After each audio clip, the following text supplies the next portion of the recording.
رب زدنی علما سورة بقره آیت نمبر 40. د دې نه مخکې الله رب العالمین په دې مخکینو آیاتونو کې عام او انسانان او عام خلکو ته دعوت ورکاو چې تاسو الله رب العالمین دین طرف ته راشئ، توحید قبول کړئ، په پیغمبر باندې ایمان راوړئ. نو پای کې مخکې د خالص مؤمنانو ذکر مو شو، د متقیانو، بیا بسې د خالص کافرانو ذکر مو شو، هغې صفات انکار کو د قرآن او د دین نه، او بیا بسې درېمې ډلې د درمیاني ډلې ذکر وشي، هغه منافقانو چې په ظاهر به ځان ته مسلمانانو نه په پټه باندې اصل کې هغه کافران. او د هغې نه وروسته بیا تخلیق آدم د آدم علیه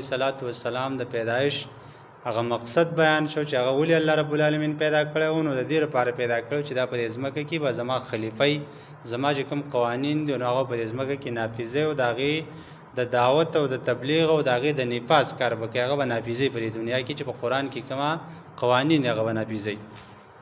په دې آیتونو کې الله رب العالمین د بني اسرائیل ذکر کوي. بني اسرائیل چې کوم دی د اصل کې د عبرانی ژبې لفظ دی. اسرا ویل کېږي عبد ته، او دا ایل چې کوم دی دا په عبرانی ژبه کې الله ته وایي. نو دې معنی ده چې عبد الله، او دا د یعقوب علیه السلام لقب و. الله رب العالمین یعقوب علیه السلام ته اسرائیل لقب ورکړو چې دا د الله رب دغه اصل نوم چې کوم دی نو عبد الله او اسرائیل چې کوم دی دا الله رب العالمین دا یعقوب علیه السلام چې کوم دی دا اصل نوم، او دا اسرائیل چې کوم دی دا الله رب العالمین لقب ورکړو چې دې معنی ده عبد الله د الله رب العالمین بنده. او دا یعقوب علیه السلام اصل کې د اسحاق علیه السلام زوی او اسحاق علیه السلام د ابراهیم علیه السلام زوی. نو معنی دا شو چې دا یعقوب علیه السلام اصل کې د ابراهیم علیه السلام نوسی دی. او بیا دا وروسته چې هغه کوم اولاد و د 12 زامنو، دغه 12 زامنو بیا 12 قبیلې جوړې شوې، وروسته په قرآن کې را روان ان شاء الله د هغې ذکر به راشي. نو دغه 12 قبیلې او دا لوی قوم د دې نه جوړ شو، او دغې ته ویل کېږي بني اسرائیل، یعنې د یعقوب علیه السلام اولاد چې دغه 12 زامن نه هغه نور قبیلې جوړ شو، دغه یو لوی قوم جوړ شو، نو هغې ته بني اسرائیل ویل کېږي. په تاریخ کې د هغې یو نوم دی. او دې ته یو مذهبي په ټوله دنیا باندې هغې ته یو مذهبي جاګیرداري حاصله وه، ځکه چې په لکهو پیغمبران، په زرګونو پیغمبران چې کوم دي دا په دې بني اسرائیلو کې راغلي. ځکه داسې په روایتو کې راځي چې دیو به د ورځې څومره پیغمبران قتلول او شهیدان کول به دا په دې کې راغلی و. او دې ته الله رب العالمین مشري ورکړو، الله ول عزت ورکړو په دې وجه باندې چې دا د یعقوب علیه السلام اولاد دی، دا د ابراهیم علیه السلام نوسی دي. نو په دې کې پیغمبرانو هغه سلسله جاری او بیت المقدس چې کومون دا دیو هغه مرکز و، نن سبا چې څنګه کعبه زموږ مرکز دی. نو دغه بني اسرائیل چې کوم دی نو دا اصل کې د دوه ذکر الله رب العالمین په دې ځای کې کوي، او دا دې لپاره کوي چې په دې کې اصل کې څه فواید دي زموږ لپاره، د دې امت لپاره څه فرایض زموږ لپاره به کې څه فایدې دي. اولنۍ فایده خو به کې دا ده چې په دغه بني اسرائیلو کې دا چې کوم دی نو اول خو دیو دغه مذهبي یو قسم الله رب العالمین دیو له عزت ورکړی، خو بیا دی هغه دین پرېښو، په شړو باندې سر شو، او بیا په دین باندې پیسې اخیستلې او دین بیا ګډوډ کاوه د هغوی علماو، او اصل به دین به پټاو. نو دیو جنا الله غ مشری دیو نه واغسته او بني اسماعیل ته بدل شو چې اسماعیل علیه السلام د ابراهیم علیه السلام بل زوی دی. نبی علیه السلام دا په بنو اسماعیل کې دی. نو ولنۍ په دې کې د دې واقعیات چې دلته بیانې د اصل کې د 14 رکوع پورې بیا خو دا ټول بني اسرائیل واقعیات ذکر کړي. او دې کې میانس کې مشرکانو لکه به سم دی چې دا نبی علیه السلام باندې ایمان نه راوړي، دا غي وجوهات هم ذکر کړي. دا بني اسرائیل چې د دین خلاف کوم سازشونه کوي هغه هم پکې ذکر کړي. نو په دې کې اصل مقصد دا دی، یو خو به کې دا چې په دې بني اسرائیل کې ځینې خلک داسې وسم مخلصین خلک چې هغې دا غوښتله چې زمونږ کم دین ورک شوی دی، په هغه دین باندې مونږ بیا روان شو، الله رب العالمین بیا مونږ له عزت راکړي. نو په دې قرآن کې ورته هغه هر څه بیان شو، او محمد مصطفی صلی الله علیه وسلم دا هر څه ورته بیان کړو چې دا پیغمبر چې کوم راغلی دا څه نوی څیز نه بیانوي، بلکې دا حق دین بیانوي چې کوم ستاسو پیغمبران تاسو بیان کړی وو، او حق توحید تاسو ته بیانوي، حق رسالت ته بیانوي، حق آخرت چې کوم دی د هغې تذکره درته کوي. او دویمه فایده په دې کې دا په دې آیاتونو کې چې په دې بني اسرائیلو باندې اتمام حجت وشي.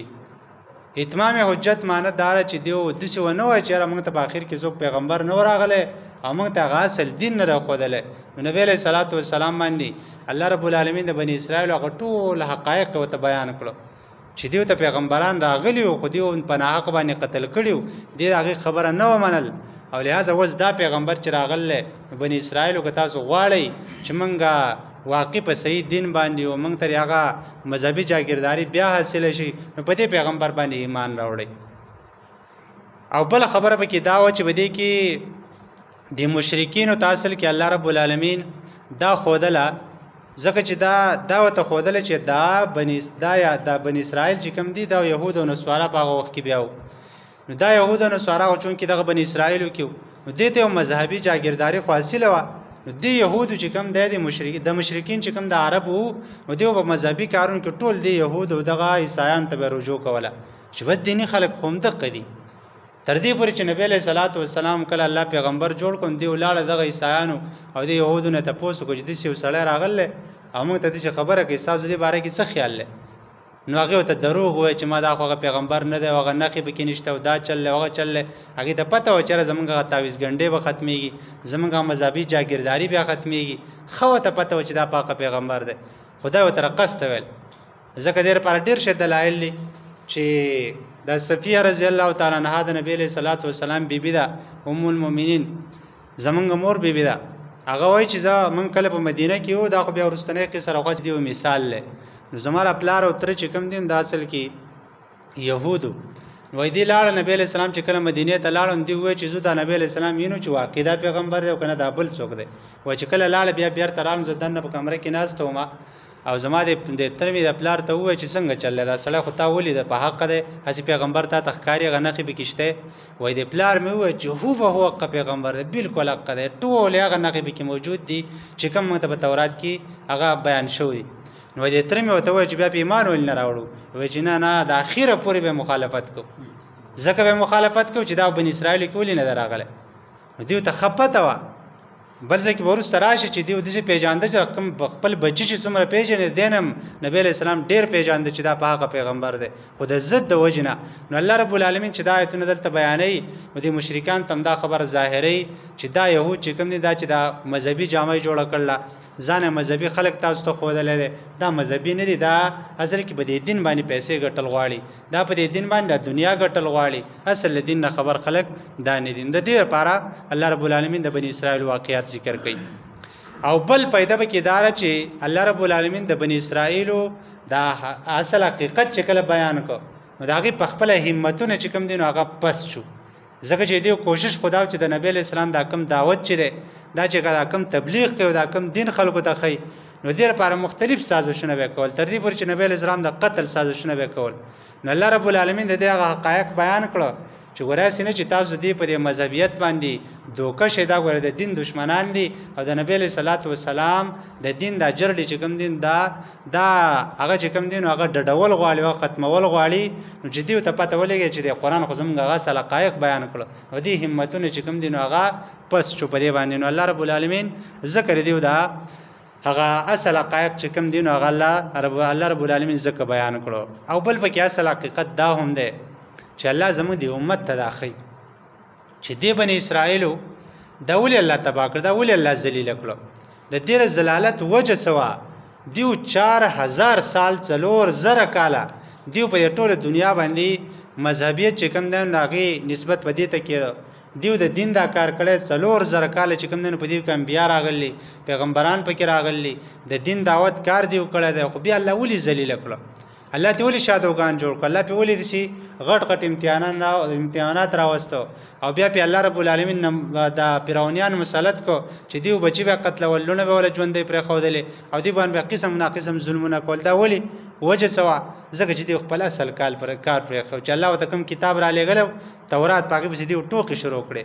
هغه چې کوم نن دیو د ډیره لپاره استعمال کو چیرې کومه مسله بر دیو خو خوا نو به خلکو ته بیانول او چې کوم به خو خنه وا نو هغه به تی پټوله کومه کې بچی دیو دنیوي پیدا وا او دیو کوم علما مولیانو نو هغه به بیانول او چې کومه کې به دیو نقصانو نو هغه به تی پټوله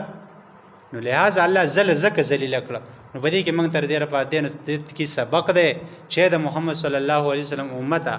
کتا سم دي چې چلو کو دا قران هم پرې خو دا سنت هم پرې خو دا پیغمبر تابعداریم پرې خو دا د قزلات بستا سو هم مقدری ځکه الله رب العالمین تخپل دین غوړه ده نو چې څوک دین چې کوم دا تبلیغان چې دا خبره کوي چې الله رب العالمین 1,40,000 پیغمبران را لېږلي کم زیات خو الله دا ټول دین نه قربان کړي دین ته نه قربان کړي نو الله ته دین غوړه دی دا چې کوم د سینې چې موږ غوړه امت نو لکه موږ کار څه کو نو موږ با غوړه یو نه موږ غوړه پدې نه یو موږ پدې غوړه چې موږ د الله رب العالمین دین ته خلق را بولو د بدین به منکو امر بالمعروف او نهی عن المنکر وکاو او په خپل او په عمل کو اول به داغي په خپل نمونه جوړیږو او خلکو ته وایي چې زما بشن مسلمان شدي چې به موږ جوړیږو نو الله رب العالمین چې بنی اسرائیل واقعیت بیانین در ډیر پر موږ ته بیانې چې ورګه چر تاسو په دغه لار باندې روان شوي نو تاسو هم د قشانتی ذلیل او حدیث مخه ته ساتل پکار دي چې نبی علیہ الصلوۃ والسلام فرمایي چې ورې زما د خپل د صحابو ته فرمایل چې زما سره دا یره ده چې تاسو به د يهودو په چې کوم ځای قدم خو د په اخر وخت به تاسو دغه په هر قدم باندې قدم کړئ او تر دې پوري چې يهودي که چرته د سمسارې په سول باندې ورنوته تاسو په دې یو کس به کې چې په دې سول باندې هم ورنوځي او تاسو به دغه په هر قدم پسې روان شئ صحابه ته وځو یا رسول الله يهود او عیسایان ساسو مراد دی هغه نور څوک دی خو دغه خلک دي کنه تاسو په دغه خلکو به تاسو مر پاسې شنن منګه وګورو نن منګه د چانه متاثر کیږو دی خو عالم نن منګه نه متاثر کیږو منګه د خدیندار سره نه متاثر کیږو خو منګه چې متاثر کیږو نو منګه وای چرا جو بایدن دا کارو کو دا خبره کړل منګه داغه خبري ایو پالتو خبره کړي منګه په اقوالي ضروري کې پېښ کو شرع دا پلاني انګريز دا خبره کړه پلاني يهودي دا خبره کړه حالانکه دا خو زموږ کتابونه پټ کړی دا علم خو زموږ دی علماء لیکل دا تی وو دا ډاکټري او دا میډیکل دا خو زموږ علماء لیکل هغه زموږ نه پټ کړو موږ خپل اصل کار موږ پرې خو نو الله رب العالمین موږ ذلیل کړو او هغه ته هغه دنیاوی چې کومه هغه عظمت ته هغه چتواله د الله رب العالمین هغه غیله ور کاذل کې الله رب العالمین خپل دنیا دا چلول غواړي چې بچا کې صلاحیت هغه له ور کوي منګ خپل صلاحیت چې کوم دی نو هغه ضایع کړی دی په دې وجه باندې مسلمان ذلیل دي او کافر چې کوم دی نو په منګ باندې حکومت کوي اما شاعر چې وایي چې کنه گوادی हमने जो اسلاف से میراث पाई थी سوریا سے زمین پر اسمان نے ہم کو دے مارا دا په دې وجه باندې منګ راو غورځو چې منګ خپل اصل کار پرې خره نو په دې آیاتونو کې الله رب العالمین چې دا بیانې د دې لپاره بیانې چې منګ په دغه لار روان نشو منګ خپل اصل کار پرې نه هم په خپل اصل کار باندې روان شو نو الله فرمایي چې یا بنی اسرائیل اے یعقوب علیہ السلام اولاد اذکروا یاد کئ نعمتي التي نعمتون زماغا انعمت علیکم چې ما تما بتا سبحانه کړیو واوفو پرکای بیاهدی وعده زما او فی بیاهدکم زو پرکم صاحب سره ساس وعده جنت ته بو زما وای یا فرحبون او خاص زمانه ویریږي وامنوا و ایمان نوړی بما پغس باندې انزلتو چې ما نازل کړلی مصدقا وغد سنازل یعنی دا قران بیان قران ته اشاره ده او دا د کتاب دی چې مصدقا دا تصدیق کوونکی لما دا کتاب محکوم چې تاسو سره ده پتا چې کوم تورات نازل شو دا قران دا تورات تصدیق کوي چې دغه د الله تر په کتابو او دا قران د الله تر پر راغله ولا تکونو تاسو مکه ولا کافرین به اول کفر کون کی په دی باندې زکه تاسو په اهلی کتاب اساس او کتاب در سره ده نو اسنه چې تاسو انکار وکئ دا نور خلک وای چې لکه دا خو مذهبي خلک دیو انکار کوي نو بیا خو منګه څه پويګو نو بس پوهه خلک خو دغه دي نو تاسو به اول واره وکئ په دې کفر کې ټول کفر ذمہ داران به تاسو شي نو لہذا اول کفر کون کی تاسو مکیږئ ولا تشترو تاسو ماخلی بیاات زما پایتون باندې سمنن قیمت او دنیا قلیلا لگا ویا فتقون او خاص زمانه ویریږي دې معنی دا نه ده په دنیا په قرآن باندې پیسې غستل الله په دین باندې پیسې غستل دې معنی دا ده چې سړی په دې پیسې اخلي چې دا احکام چې کم دی او سړی راشه لکه ما الله حکم بدل کما ز فتوا لولي کا او 1 لک روپۍ بدل درکم پیسې تی واخلې فتوا د اگر طبيعت ولیکي دغه د سمانه نوای په دغه پیسې چې کم دین دا غستل حرام دي او دا ډېر لوی قباحت تر يهودو قباحتو الله رته منګو وساتي نو دا چې کم دین ډېر قبیح عمل له بیا الله دا و چې لږ قیمت په ماخلی نو دې معنی دا چې ډېر په اخلي معنی دا نه ده بلکې دې معنی دار چې دا ټول دنیا هم د څوک درکې خو چې د قران په مقابله کې دی واغ سم دا هیڅ سم نه لري ذکر دنیا قدر چې کم دین د الله رب العالمین سره د معاشره وزر عمره نشته نو دا ټول دنیا په والین دام کمره واخر دعوانا